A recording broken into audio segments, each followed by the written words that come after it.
Welcome to wizard.com. I'm maths teacher Aditi.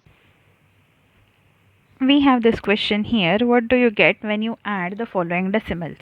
886.67, 24.31 and 0.67. Let's add them. To add them, we have to arrange all the numbers so that decimal points are exactly under each other.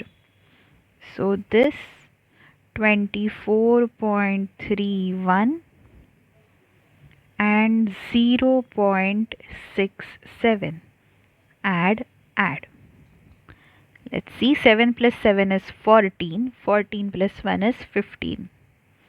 1 gets here and added as carry. 6 plus 6 is 12.